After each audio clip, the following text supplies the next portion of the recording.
Resign. Resign. It's a flawed process, you They haven't taken into consideration our loved ones who were brutally murdered by the state. Was your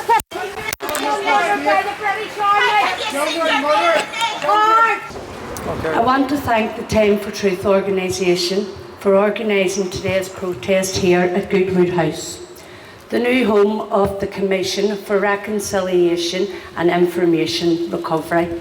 I have omitted the word independent, for this commission established by the British government is anything but independent.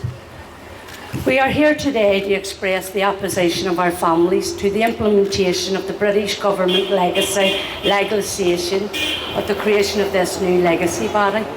The new body is a sham that is now being used as a cover to pull the shutters right down on all the legal rights of any investigations, inquests and civil action. It will also override our human rights of victims. Today we send a clear message to the Commissioner that our families, we find that his role is insulting and shameful as much as the legislation is cruel, callous, lacking any compatibility and international human rights standards. I am Tina Barrett. I am the sister of Danny Barrett. My brother was murdered on the 9th of July 1981. The memory of that day, more than 40 years ago, has never left me or any of my family members. Danny was literally outside the door for 5 minutes. After being shot, the ambulance was stopped 3 times by British soldiers on the way to hospital.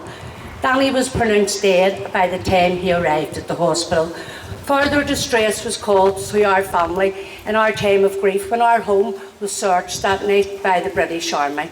An inquest into Danny's murder took place in August 1982, with the British soldiers involved in the shooting attended the hearing, but their names were not disclosed or their name was made.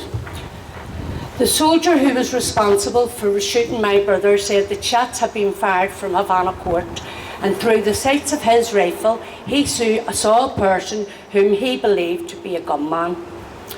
No British soldiers were ever charged in connection with the murder of my brother Danny. Incidentally, it took the jury 5 minutes at his inquest to prove that Danny Barrett, nor was he a raider, he certainly wasn't a gunman, and he was as innocent as the day he was born. As a family, we have so many questions around the exact circumstances of Danny's death. This is causing great distress and anger. The truth, we have been campaigning for this for 40 years, and we are never giving up. Through the legacy legislation, the British government are seeking to cover up that their murderous deeds and put the British State's forces behind the reach of the law. Where else in this world would this be considered acceptable to victims? Why should we tolerate it? There can be no British political interference in the basic legal processes. The legacy legislation and the Commission do not command the confidence of families, nor does it meet the human rights standards. This bill is an affront, and it's an affront to the human rights of all our victims. Yet the Lord Chief Justice, Declan Morgan, despite only a few years ago promising families that he would deliver their inquest, guess what? He's now joined the sham commission that will deny the inquest everything that he promised. Shame on him. He should do the decent thing and the honourable thing and resign now. The rights of families to an inquest, to an investigation and to pursue civil action must be upheld and protected. This must be to the core of any approach to deal with the past. The legislation is the actions of a rogue state who fears the truth that basic legal process will deliver for families. We are refusing to let a rogue state strip us of our legal rights. The Taoiseach, Leo Varadkar, now also needs to step up and speak up on behalf of the victims. He's had ample time to consider this legislation. Now he needs to give certainty to victims and commit to the Irish Government to take an interstate case to the Europe without further delay.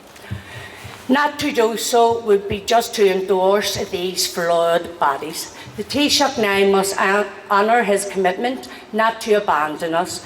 I call on him today to stand up for us all. Dormelga.